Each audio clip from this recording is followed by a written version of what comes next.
Yeah, H2K does have the option of trying to first pick that away. We'll see if iNTZ is even going to leave it up, but this is a very different two teams stylistically. When you look yesterday at jungle proximity in the top lane, it was actually insane. 26% of the time for Revolta spent in the top lane versus only 3% of Jankos' time was spent up helping Odoamne. Yeah, interestingly enough, it takes 4 bans before the first jungler comes in this time. Bit of a change as far as that draft, but Syndra has been seeing a lot of bans. H2K prioritizing the Vladimir ban, which I find quite interesting. And interestingly, alongside that Vladimir, the Na is now not available for Yang for that top lane. We saw how comfortable a pick that was for them yesterday. No longer the case. With the Nidalee already out, Elise or RekSai, if banned now from H2K, would signal a jungle first pick, almost certainly.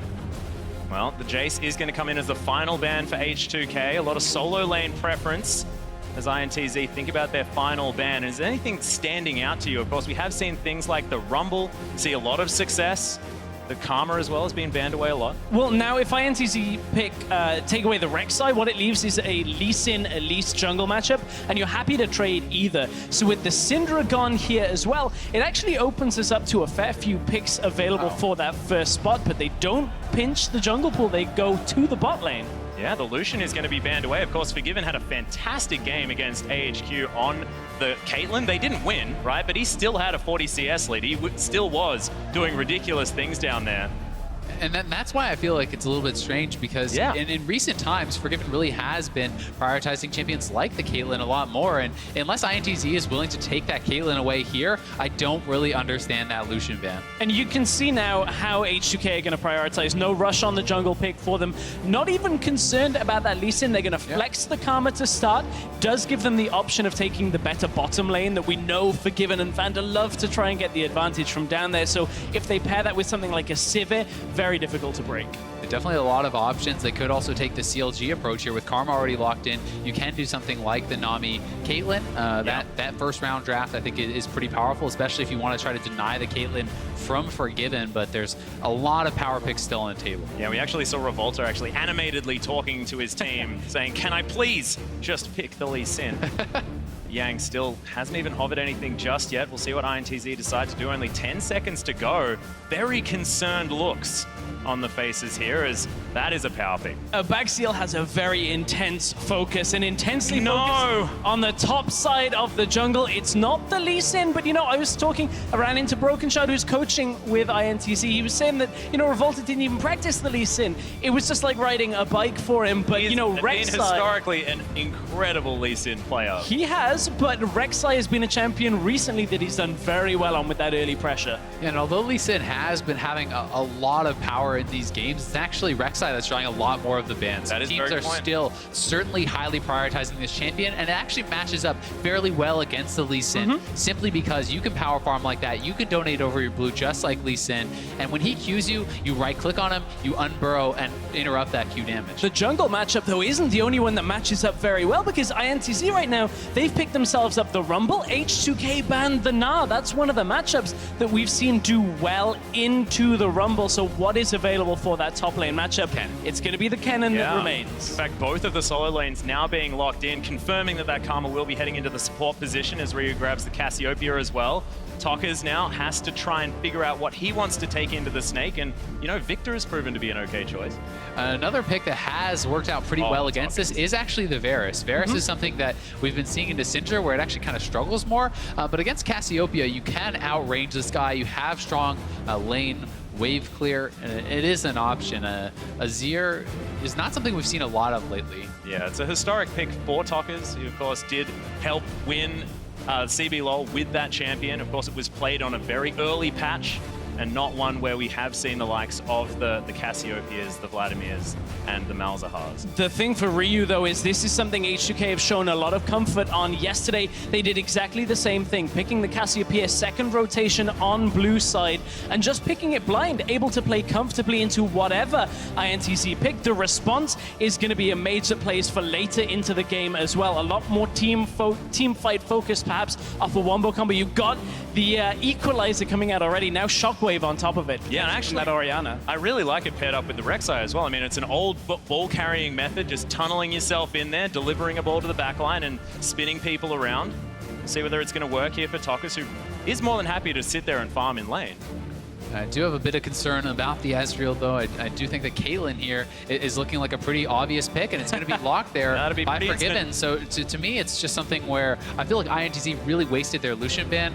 Could have been used to take away something like the Kennen, to take away something like the Cassiopeia, maybe create a little bit of a better pick ban for them. The other side of this, though, for iNTZ is they have given themselves a little bit of comfort in that they're last picking their support, actually picking in order across the map here. So if the Nami comes out, they might be able to play for a safe lane. Is he really locking Oh, we got it. Oh my goodness. Okay, Skarner on the Rift. He misses his kind. We almost had one yesterday. Yeah, I know. I'm so excited. We finally got the Skarner. So Skarner is a champion heavily pick oriented. You have the speed ups here from the Karma. And similar to Malzahar, it actually warps a lot of your opponent's builds. QSS can become extremely important when dealing with someone like this. So it is that kind of hard initiation. You can grab someone like that Ezreal. If they don't have the QSS, no chance to really react. Same thing with champions like the Rumble and the Orianna, who are going to be relatively squishy early on. And could we see something like maybe a Janna picked up here? I mean, we have seen it as sort of one of these picks in the past. Possibly. I think if it's a range support, the Nami is coming through here potentially. Yeah, Nami is good for lane. Another champion that matches up really well specifically against the Skarner, though, is actually Morgana. Black Shield, very powerful against this. They're not going to elect to go that route. Are going to be picking heavily for lane with this Nami Ezreal bot lane duo. Does also transition somewhat into the setup for team fights. We've seen Nami ultimates go great into a team fight to kind of slow them down. Some have whiffed as well. If you can get the RekSai in there with the ultimate from Orianna, there is that wombo combo potential. But on the side of H2K, let's look down the list. You've got the Caitlyn, you've got the Karma, Pogue focus in the bottom lane. They're not going to be able to kill the Ezreal Nami, but can they get a lead from that? Potentially. Maybe Jankos can get himself into the bottom lane or the middle lane and look to turn the tide. And I really do like the peel opportunities that they have for Forgiven here as well. Such high range, so can actually do a lot of it himself, but he's got the shields coming out of the Karma. He's got the Skarner there as well. If a tank makes it into that backline, you bet he's going to get pulled out of there. So I do like the opportunity Forgiven has to do what he did to H2K, and we'll see, AHQ, and then we'll see whether they're going to be able to actually pull this one out to a victory, like the majority of our analysts have predicted. The H2K composition is very similar to the actual remade game that we had yesterday from TSM. It was the Skarner, you had the Kennen coming through, and you know, we were talking backstage about that defensive capability, and I want to see whether it comes into effect now with Forgiven there, as the Caitlyn this time, not the Ezreal that was available there. Exactly right, but you guys know what to do. Tweet at LOL Esports with either H2K win or ITZ win, and we'll add it up in game. Because iNTZ, can they do it again? Can they make it back-to-back? They know that they need to get 3 victories this Worlds to feel successful. It's been going up. It's a linear path. And you've got to think, with the win yesterday, 3 wins may not be the goal anymore. This team has a legitimate shot of getting out of groups. Damn right. And if you would have told me that it was looking for, you know, taking the spot from AHQ with a win over them, or H2K, I would have been like, okay, maybe that seems like they're going to boot out EDG. Exactly. They're going to beat EDG on day 1 and turn this group upside down. Now, obviously, 1 game in the bank. Now we get to see how much of it was, you know, exactly outplaying EDG and how much of it was EDG perhaps being a little off their game. iNTZ need to prove it here against H2K. We also have to see, how is H2K going to be able to improve from some of their errors yesterday? You know, we can't forget they won the early game pretty heavily, but it has been their mid game which has really plagued them. They look indecisive. They're not sure what to do, how to extend leads, and a lot of that also came down to a lack of proper vision, them getting caught out by AHQ, and we'll see if that problem does show its ugly head here again against ITZ. Yeah, and iNTZ, of course, if you look back at their last game against EDG, it was methodical, it was powerful. This is not sort of a shock level 1 where someone immediately gets 6 kills and then everything's just a nightmare. This was iNTZ taking EDG completely by surprise and capitalizing. See whether they can do it again, and it has a lot to do with this top lane jungle matchup that we have been harping on about. And I really want to see what Jankos can do against Revolta, because Jankos in Europe, we call him the First Blood King. Yesterday he didn't get it for H2K, wasn't even involved. It was the top side of the map that gave away that First Blood. So honestly, that is where our eyes have to be focused somewhat. But mid lane, you can never take your eyes off Ryu as well. Yeah, Ryu showed that his Cassiopeia incredibly dominant as he's trading with tockers now as well. See how this goes. Yang definitely playing a very different style of champion than he was yesterday, and so was Revolta. Yeah. I mean, Yang was on a champion where you can get that lane dominance and really kind of split push it out, and Rumble is much more about that team fight focus. It's not that you can't win lane hard, it's not that you can't have gank assist, but it is more of a team fight focus, and ITZ are going to have to show that they're capable of playing multiple different styles here. You can see a nice sidestep there from Forgiven on the bottom side of the map as they're already shoving iNTZ underneath this turret. Cute little Mystic shot. Let's see whether they are going to be able to weather the storm down here on the side of iNTZ. And this was the one lane that didn't go so well for iNTZ in yesterday's game. You know, they were heavily punished in the bottom lane, losing 2 versus 2 trades. It went 2 for 1. And what should really have been almost a game-winning play in a 2v2 setup, we never see it anymore. But iNTZ, you know, they bounced back, brought Revolta down to that lane, and actually capitalized on it very, very well in the following play. They certainly did, and Ryu push up very far here against tockers, and I don't think they can even go for the skank with tockers that low on HP. Yeah, and Jankos now considering that first blood opportunity up here as Yang is pushed up very, very far. High health bar. But can he actually get this one done? Of course, there's a heck of a lot of speed on offer. In he goes. There's the flash from Odoamne. Needs another mark of the storm and finds it onto Yang. The flash has already been used, but he gets it safely under the turret. May have to go back. Revolta at least getting something from this is going to be stealing away that red buff. Could look bot side as well because H2K's bot lane is pushed up and could be vulnerable. We'll see if they're going to play around this. Ryu kind of suspects something. He drops down into the bottom side jungle, drops a ward, but it's not going to spot Revolta as Revolta is heading away from it. Now they're going to meet. That ward should be able to, you know, give them the information, but Revolta has found Jankos anyway. Yeah, he has. Not going to poke his head too far in. Actually decided to not take the crystal as well. I do like that sort of mind games you can have. You always want to grab it, because that's 10 gold. I mean, that could be the difference. But decides to leave it there. Now going to head back into his jungle as well. Looks like first blue to go over to tockers at the same time. So an Orianna always happy to have more mana, especially in this laning situation where he's already down 13 CS. I must admit, Atlus, perhaps you, more than the two of us, might be the more expert on the Skarner. We haven't seen it too much in Europe all that much. I used to play it from time to time. We did see it, of course, throughout their playoffs, but certainly didn't have the impact on its own that we were expecting. Did very well with its lanes winning, just kind of went around the map. So we'll see whether Jankos has a bit more impact than some of the LPL junglers had with it when you look at it in a vacuum chamber. In fact, the first time we saw it this season was Clearlove playing it in a series against OMG, a team that was actually last in that group. Oh, Revolta. There you go. Best in goes Revolta. Nice Inspire from Vander, gets himself the shield. Doesn't get the tether, but yeah, RekSai takes a lot of damage. Yeah, a bit of a forced gank there as unless Jockster can land a bubble or something, it's probably not going to work out. But tockers really is struggling so heavily. Ryu has a bit of a freeze here on the mid lane. tockers just wants to get it shoved in. But Ryu refusing to let him do so, and 39 CS to 21 is a big problem in the lane. Massive problem with a massive CS difference, however. tockers has to be careful because it's more about territory. He's got the ward down to stop Jankos getting into the lane easily here, but he's already there. Revolta looking for the counter gank here. Nice miasma goes down, but tockers wasn't going to flash, so everything's going to be fine for the moment. Bot lane. Jockster, though, he's been stunned up. The Ignite's going to go down. Nice heal. The flash, the counter flash. micaO is going to be fine underneath this turret. iNTZ hanging on by the skin of their teeth. They're hanging on, but the gold lead is opening up. 500 just off farm.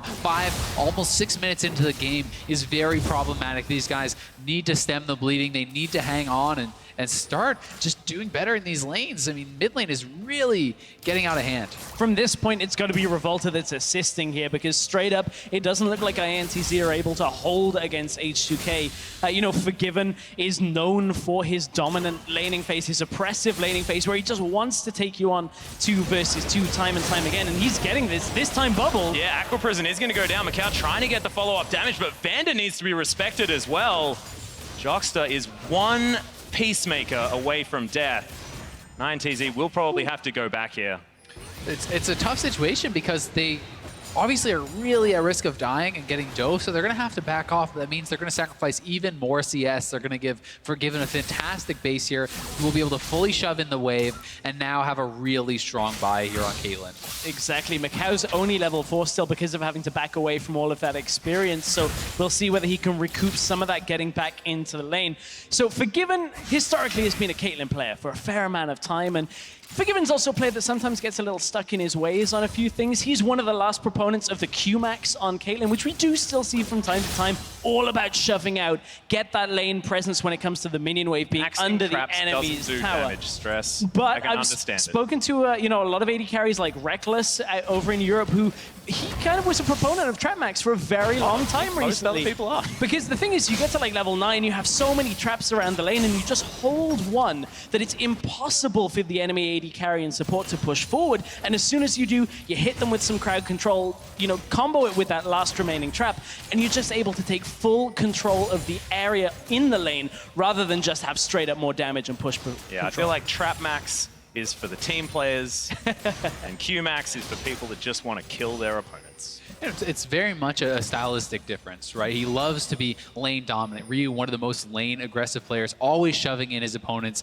Forgiven likes to do the same thing, and this allows Jankos to play more aggressively. So it really speaks to the style of the team. Early dominant lanes, aggressive first blood, famous jungler, and a lot of that is all tying together. So I think for a player like Forgiven, for a team like H2K, it makes a lot of sense. It does make a lot of sense, but for H2K, when we're talking about style of the team, unfortunately yesterday in their game, they looked a lot more like the spring split end of the regular season H2K, where there was miscommunication, a lack of direction when it came to where they wanted to go across the map. You saw Deficio talking about no kills in like a 13-minute period throughout the entirety of the mid game. They were just trying to force Baron again and again, and it's a problem we've seen previously from H2K that we thought they got over, but seemed to have been in that funk yesterday with it. They actually lost control of their jungle as well. The buff was stolen away by Revolta. micaO takes a large chunk of his health bar from that ultimate from Forgiven, and now getting zoned away from these creeps with those cupcakes. Acro Prison goes out just to try and get micaO some farm. He finds a few of them, but that gap is only widening here. Certainly is, but critically, iNTZ has not given up any kills just yet. And they do have some very strong team play that we've talked about with that Rumble ultimate, with the Orianna ultimate. And they have a strong combo there. So if they can look to try to get some fights, take some objectives, they don't necessarily find themselves yet in a position where they're too far behind. Good vision control out from H2K, spots Revolta on this bottom side as well. So no way for Revolta to get into the lane unseen as yet for iNTZ. But it's a bit more of a tempered start to this game. Slower pace than we saw from yesterday's game from iNTZ, and we'll see whether that actually favors them, because a lot of the IWC analysts and CB LOL analysts were talking about how Brazil typically is a bit of a slower region, a little bit more macro focused on map plays rather than just skirmishing. So this might be iNTZ in their element, and we just haven't seen that from only one game. It certainly can be, but generally speaking, when we come to Worlds, these teams, whether they favor macro or not, oftentimes are just individually outclassed. They have to change their style. They have to go for aggressive plays. And after yesterday's game, iNTZ may have shown that they don't actually need to play that way. If you look across the board, a lot of these guys are doing pretty well. Yang is holding okay in the top lane, definitely down on CS, but still relevant. Yeah, we'll see what they can get done. Of course, we did actually explain iNTZ sort of as a little European team. They do like that heavy macro play. That was how it all sort of worked out, because they did boot camp in Europe before they came to the IWC Q tournament. Got themselves here, so we'll see whether the mid-game / late game is where they're going to be able to get things done. Because at the moment, that's a 1,000 gold lead purely from the laning phase. Yeah, it's a good lead, but they're already pushing up the tower. Jankos coming around here as well, looking for first blood. Well, we'll see whether he can find it. The Impale, of course, at the ready. Yeah, Ryu did roam there as well, so there's a little bit of cost to that. Tockers going to be able to push out the lane and try to recoup some of the CS that he has lost, but it's Forgiven that's going to get the first tower of the game, uncontested. All that gold going over to him is really going to spring him forward to his first items. And it's H2K just moving across the map saying, okay, well, we'll give some mid lane farm back over to Tockers, but we're already getting tower first blood in this game. Big lead for them. So for H2K, they didn't actually need kills from that. They just move over, get themselves a lead, and go, okay, well, I guess we'll move back across the lane. And H2K have this kind of a play that is synonymous with them. As soon as they get that, Forgiven just loves to move to the mid lane. He just says, I'm just going to sit there. It works very well with Caitlyn, with the traps. Yeah, I was going to say, he's playing the champion for that. Tockers, he's going to get impaled. The ultimate's available. No, doesn't land. Tockers just launches his way out of there with the ghost. Such a good job there by Tockers. Ryu actually flashed the Orianna ultimate, so it looked like it was going to be a kill.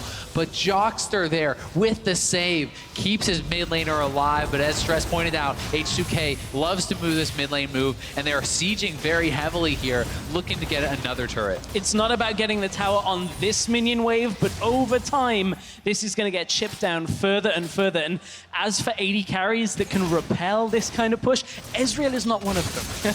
Not particularly good at actually pushing back a whole wave at a time. So Tockers should be able to do that when he gets into the lane. Ezreal will bounce back to the bottom lane for micaO so he can accrue some farm. Yeah, thankfully Tockers has made his way back to the lane, so that Morellonomicon almost completed, but he does have some AP on his belt. And that dissonance should help him with that wave clear. Nice from Vander, the empowered Q onto micaO, but able to weather it for the moment. Of course, support Karma not doing more and more damage as that build gets completed. Jockster regroups in the bottom side, but you know, for as much as H2K committed to that play in the middle lane, that was the Impale used for the first time this game. Ryu committed his flash and the ult. Not getting the kill there, yes, it'll be nice if they can convert that into a subsequent kill on Tockers, having both of those summoners down. But right now, it wasn't quite enough, and great by Tockers to get himself out. Yeah, it was a good job. You have to feel like iNTZ needs to start looking for plays, though. They are steadily falling more and more behind. They either need to keep this more even, be able to stop falling behind in these lanes, or they need to look for some aggressive plays. They need to kind of make a call and be decisive about it. They can, for now, stick to the wave clear, and clearly that has been the game plan. As even Yang on the Rumble has been dropping ultimate after ultimate just to clear waves, just to try to deny turret damage here on the top side and to really just stay relevant in the farm game. Yeah, and I do want to throw a shout out here to Tockers. He has closed that gap just a little bit in the mid lane, now down to about 19, so is at least still able to hang around. Jankos looking for some blood here in the jungle. Revolta is hanging around. Jockster's down here as well, as micaO is in so much danger. I mean, he doesn't have a turret anymore. Everywhere feels dangerous on this bottom side of the map.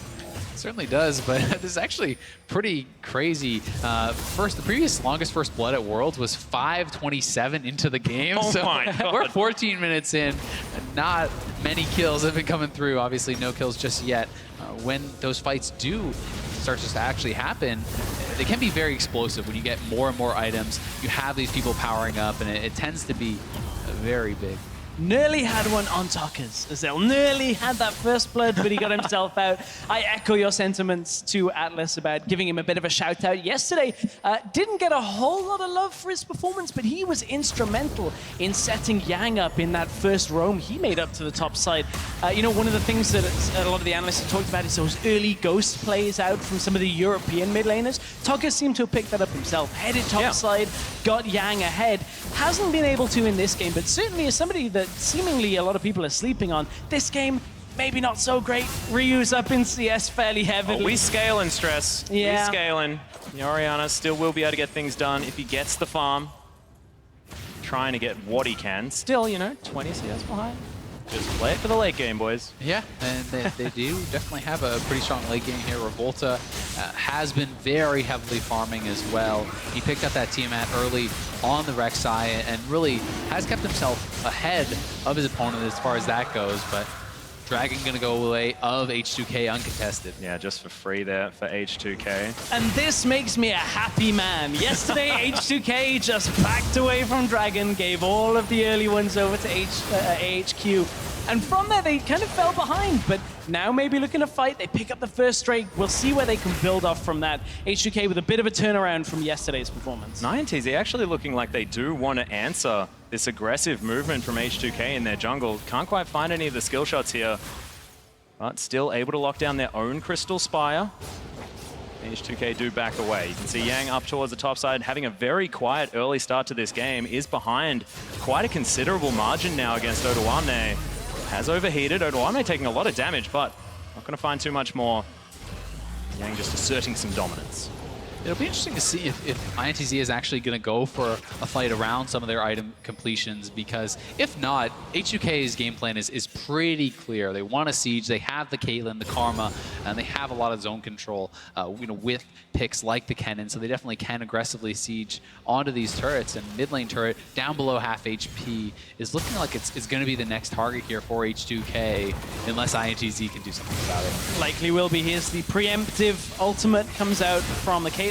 Unfortunately, not so great against a champion that has a shield for themselves. Good move. Kind of just eat that up, and Orianna may not be the safest of wave clears when you look at mid lane, not quite comparable to a Victor, but if nobody's pressuring you away from the wave, one Q, one W and an E, and the wave is gone. That is basically everything. The pressure has been released, and without a full commit from H2K, it's going to be difficult to take down that tower. That would be Jankos, you know, having to go back in behind the tower, looking for it, a very aggressive play, which H2K are only known to do if they absolutely are guaranteed a success in their minds. Well, iNTZ actually able to get some form of control here in the mid lane, shove that wave out. They're buying a back here for tockers, who wants to complete that Morellonomicon. 20 CS, still the gap, but that gap is only widening for Forgiven. 50 it is approaching here at 17.5 minutes. Yeah, that is becoming very problematic. And one of the other big problems here is actually that micaO and tockers have been both sat mid lane for so much of the time that they're actually kind of splitting farm in a lot of these cases. And now it's tockers moving over to that side lane, which is going to leave that mid lane turret pretty exposed because he is a lot of their wave clear, and the Ezreal alone may not be enough to actually keep this clear. So tockers will have to move right back to mid, and they'll just be in that position where they're sharing farm again. And this is something H2K will actually be familiar playing against. Believe it or not, this is something Fnatic did a lot in the early 2016 season. They were bringing Reckless mid on Ezreal, trying to wave clear, and H2K, Impale! The flash Impale under Jockster, he flashes onto the miasma, first blood comes out! Ryu grabs that one, and it's 18 minutes in! And we've got 1 kill. For context, ladies and gentlemen, iNTZ had 9 kills at this stage last time around. Oh dear, at that point it was just Jankos finding Jockster in the, in his own jungle, I suppose, at that point for Jockster. Jankos just put the vision down, they managed to get the first kill. Easy conversion into a #1 up in that kill score. At least it is just a support, but H2K moving up to the top side, and Yang is going to be completely zoned off here. A lot of damage going in on this turret, and H2K finally doing a good job to start extending this gold lead. Yeah, Revolta down here with his AD carry and mid laner, seeing if they can get something done, but I mean, that is a Runan's Hurricane on Forgiven, and he can clear out a wave like anyone else. He can. Clears that out real quick, stacks up that headshot quickly as well. You just kind of push the wave back away. Ryu gets tagged. Here comes Revolta. Yeah, gets the knock up onto Ryu there as well. Flashes out of the way. Good tidal wave, but flashes it! God tier plays as Jankos picks up the second kill. It's 3 now on the board for H2K. Massive play there from Odoamne, just absolutely destroying them, but more fights breaking out in the mid lane. Yeah, Forgiven lands the Peacemaker, just the tip onto tockers. micaO continuing to push forward. But this has all of a sudden exploded. Basically 1 versus 2 for Forgiven in that situation. Gets the net, lands the damage. At this point, micaO doesn't really have enough to trade. Jankos still in iNTZ's jungle. Here comes micaO. Yeah, looking to try and take this one down. The Skarner slowed. There's another Harpoon. He's looking to dodge, but micaO gets it with the auto. Ryu almost soloed out by tockers. Uses the last of his mana, and Forgiven should be able to take down the turret. Was that a bait stress? Is that how that one's supposed to work? All of your mana now used trying to take down the mid laner, and then we're going to be able to get you mid lane turret. The problem is there was just enough for tockers to take out the couple of minions. I don't know whether European mind games are quite that next level, Atlus. Oh, no, I was talking about yours. Giving you a lot of credit. Well, we'll give a lot of credit over here to Odoamne for that play. Right onto Jockster and Revolta. Jankos picks up the second kill from that. Not a whole lot to write home about. In mid lane, we're still seeing the siege. Yeah, Forgiven dodges out of the way of the Aqua Prison. There's another couple of auto attacks in that turret, but Fortification will make it about 3, and Forgiven doesn't want to be tanking this one up. Vander moving in here as well, and that will be outer ring threatened. Top lane has taken a fair bit of damage as well, and H2K just slow and steady taking this one over. It's 4,000 gold now at 20 minutes. Of course, not a massive one.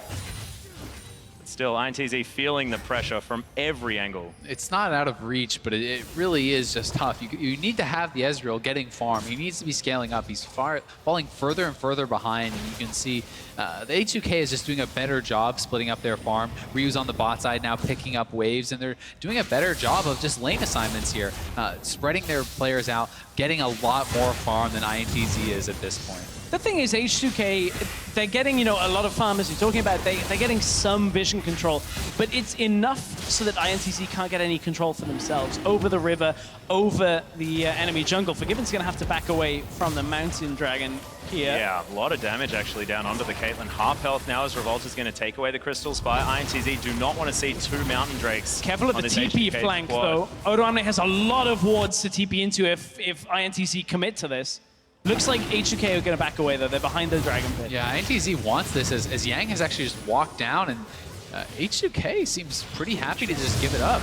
It's mid tower. That's what they're looking to go for. They're pinging on it already. They're trying to get Forgiven in place just to hit it. Jankos wants to go himself. He gets it. Just tanks up the turret. Well, Crystalline Exoskeleton able to shield him for the moment. Gets out of the way of that turret. That's one way to do it, as Odoamne gets a top lane out of turret as well. So 2 turrets for a dragon. I'll take that trade. Overall, H2K will take that trade anyway, because this now unlocks the jungle of iNTZ. What were previously shallow wards out from H2K around the entrances to the jungle will now turn into deeper wards. And this is going to really prevent... Did he get that? Was a scuttle He skill. stole it. 10 out of 10. micaO getting the game back for iNTZ. It's a moral victory. There it is.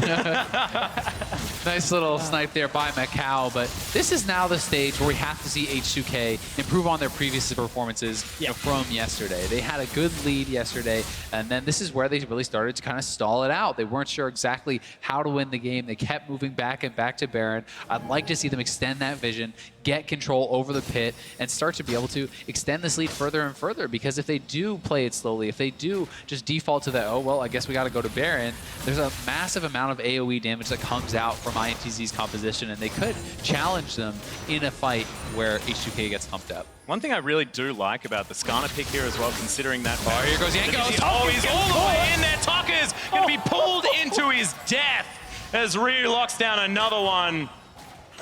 That So miasma scary. combo was so good with the Skarner ulti. He pulls him into it, so even when you come out, you can't actually flash away. There's almost no escaping that unless you do have that QSS. Oh, he's going to find Revolta here as well. Twin fans aiding in to the RekSai, of course, does have to tunnel. Oh, Yang in the bottom lane. Odoamne looking for the solo kill. Yang gets... Oh, with a flash, gets him out of there. I thought the stun might be enough, but no, Yang survives. Just holds his flash for long enough, but as you're saying, that combination with the grounded Azael is so punishing. I was looking at it thinking, oh, well, tockers hasn't got a QSS yet. He's not able to get out of that ult, but that's exactly the reason. Even if he had one, getting that flash away just wouldn't really have been too possible, and he was dead as it was. So tockers really doesn't have too many options when it comes to this middle lane play. No, it's really tough when you're already behind. You need to be building enough damage to be relevant, right? So even if he did go for that QSS at this point, it's going to delay his Rhymelines quite a lot, and past that, it'll delay his Void Staff. So he needs to be building damage for them to have a chance in these team fights, but it's kind of a no-win situation. Yeah, and Orianna has always been that 3-item carry as well. I mean, you don't necessarily do all that much on 1.5, and it's unfortunately where he's at right now, going for that Rhymelines. Yang looking to shove out this bottom wave. Odoamne waiting for him to turn up. Protobelt there. Abyssal Scepter as well. Almost has his Void Staff. He's going to look for the soul kill. He knows... No. Oh, Wow, he queued the surprised. first minion accidentally. I don't know whether he was looking for the minion or just didn't quite hit Yang with it, but at that point, didn't want to follow up. Yeah, I thought with just Yang decided having not no to. flash, he might have actually tried to go for that, but is going to play it safe and probably very smart with H2K extending that vision. No reason to take that risky play, and with H2K having Cassiopeia and that Mountain Dragon, they are going to be able to take down Baron quite quickly. Is that a warrior enchantment on Jankos? Yeah. Interesting. It is. He just wants more damage, and H2K have got a lot of damage, but speaking of the lack thereof, Revolta gets himself out. I've been pinged by our stats guys that Vander is out-damaging micaO and has been for the whole game. I mean, yes, Karma, Poke Champion, does have the damage, but certainly compare that to the Ezreal game we just saw from Uzi from the damage that came out. A little bit of a worlds of difference, if you will. But we'll see whether Tockers can get more damage out of the middle lane at the same time, but building that Giant's Belt, you mentioned it, Rallies. Historically not an item we see out of Orianna. Typically doesn't really struggle with crowd control after Dissonance and Shockwave come through, but certainly needs the extra health because he is struggling against this Skarner. Yeah, and it is seeming to be that new popular build. We saw Bjergsen building it yesterday in their loss, and people are just really loving the Rylai slow, but micaO making a caught here. He closed the gap. micaO's going to be pulled in and destroyed. Ryu sets up the miasma one more time, and this just looks like they can do it over and over again. Rinse and repeat. Jankos is showing off the strength of the Skarner pick, and it looks like finally they will move to Baron. Well, Ryu, of course, can take this one down very, very quickly. They're actually deciding to bait it for the moment. Cute little Prey Seeker from Revolta starts it up for Jankos, but he says, well, I'll take this fight. As Jockster's going to poke his head around as well. Tockers trying to clear vision. Good dissonance damage onto Forgiven, who nets himself out of the way. Tockers takes a lot of damage. Odoamne flashes in. There's the protocol. Tockers is going to be taken down. Odoamne gets that kill. It's all they can find for the moment after the Ezreal, but Jockster's out of position. Aqua Prison's not going to be enough, and it's a double for the Kennen. Odoamne setting it up, saving the flash, not going for that greedy solo kill, and he gets up such a great DP, takes down 2, and they move right to the Baron. They're on it, and it's going to be hard for iNTZ to do anything about this. Revolta may have to try to go for a hero play. Even after the hero they need, Equalizer goes down. Will deter H2K for the moment. Fair bit of damage from the true shot barrage. He gets it in a little bit too early. There's 900. Oh my goodness, Jankos picks that one up. Revolta flashes out. So thankfully he doesn't sacrifice his life, but that was too close. He went early. H2K held the damage. 100 damage roughly was what was the difference between a steal there, but tockers got engaged upon initially. Yeah, just look at this TP coming in from Odoamne. He has the Proto Belt, he has the flash into 3 of them. Amazing amounts of damage coming out, and although Revolta escapes, Jockster was not so lucky. Cornered by a Scorpion and a Yordle at this point. Odoamne boxes him in.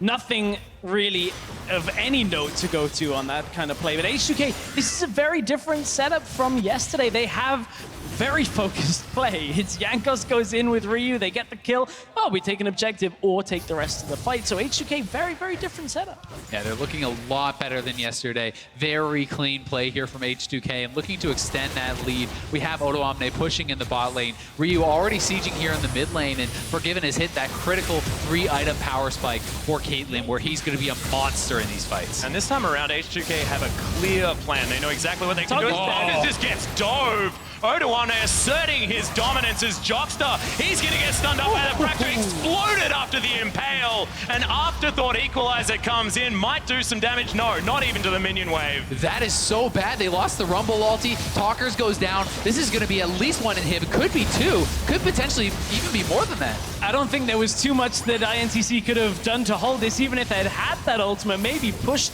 Odoamne back, but they've got the Baron buff. Ryu's pushing mid at the same time. There's nothing that iNTZ can do. Yeah, Jankos is going to help take that one down. Second inhibitor to fall, and H2K in control for this entire game. It's a 12,000 gold lead for the European team. Could this be victory for Europe? And it's all been about just the aggressive plays H2K have been making today. Odoamne goes forward, doesn't matter, the shockwave hits, the slicing maelstrom is already in, and then Jankos has one thing on his mind, and it's dragging Jockster back into Forgiven for that finish off with that last shot, and H2K from there push 2 inhibs. Sushi for dinner, Jockster 0-4-0. It's I was wondering about the battle between a scorpion and a fish, and we discovered that. Scorpions, pretty powerful things. Revolta now going for the bush camp. What is this? Ryu possibly caught out. There's the shockwave, going to grab the Cassiopeia as Jankos right in the backline. Petrifying gaze. He's going to lock down Jockster. Good tidal wave for the double knockup as Jankos is going to take down Tockers. For the double. My God, in goes Odoamne. Perfect timing on the Kennen, and H2K look to do no wrong this time around. Jankos is launching his way in. They've got super minions on Nexus turrets. They're looking to finish this one off. Just an absolute bloodbath as Odoamne cleans up, and H2K will claim their first win. Revolta as well. I mean, he can't do anything. Yang sitting near his fountain. The Nexus is going to fall down. H2K pick up the first win for Europe, and they do so decisively. A sigh of relief you can see from H2K, but very controlled overall. Didn't really seem at any point in the game for them that they were on the back foot, even though iNTZ potentially had a couple of setups that could have gone their way. We saw, Revolta on this RekSai that people have talked about didn't opt for the Lee Sin, but a very measured H2K hold their nerve and pretty much just push iNTZ back into their base. Yeah, iNTZ, such a different showing from yesterday. They were so passive. They were losing all their lanes. They were not really willing to make those plays to try to get themselves back into it. And Revolta was so aggressive yesterday on the Lee Sin, non-stop ganks to the top side. And the first time he really got involved in a fight was pretty much when the game's ending. 0-1-0 is his scoreline in this one. Yeah, just a little bit unfortunate. I have a feeling it had a lot to do with H2K's composition. The fact that once they were ahead, that Skarner Cassiopeia combination just meant it felt iNTZ didn't have any options to try and get themselves back in. It was so oppressive. And the playstyle helped out. They were very calm, very measured. H2K just never let anything fall apart, which is what happened versus AHQ yesterday. Yeah, and the pairing between Jankos and Ryu really on point for that combo that you were talking about. And Ryu seems to be powering up right now. 2 good performances, and despite not having 2 wins on the board, it's a good thing for H2K right now that Ryu is showing up on the world stage. That is exactly what they need if they're looking to get out of this group. Yeah, certainly a lot of credit has to be given to Ryu and Jankos, but how about Odoamne on the Kennen? Yeah. Such good TP flanks. He's winning his lane in the 1v1. This guy did more than double the damage of everyone else in the game, so was an absolute monster in laning phase, and in team fights, he was really what helped them crack it open. Yeah, and I like that you mentioned the team fights as well, because H2K just looked to understand the recipe for success in those team fights and executed on it, honestly, flawlessly. Yeah. Throughout the majority of that game, there wasn't much going wrong, and it just shows how much they've improved from yesterday and how much they've adjusted and changed, and really bodes well moving into the rest of the tournament. I think the one thing for that is it was a fairly straightforward comp. It's just like Jankos says, I'm pressing R, I'm pulling someone in. Look at this, the EU guy's the pessimist. No, like, that's not how it's supposed to be. Not pessimistic. I'm saying it's good that H2K assessed what their issue was and goes, okay, well, let's just make it real simple for ourselves right now. We'll make these kind of plays, we'll hold it, and then we'll just win the game from there. So if they can continue to build either compositions like this, we may not see the H2K from day one where they kind of regressed into not knowing what to do.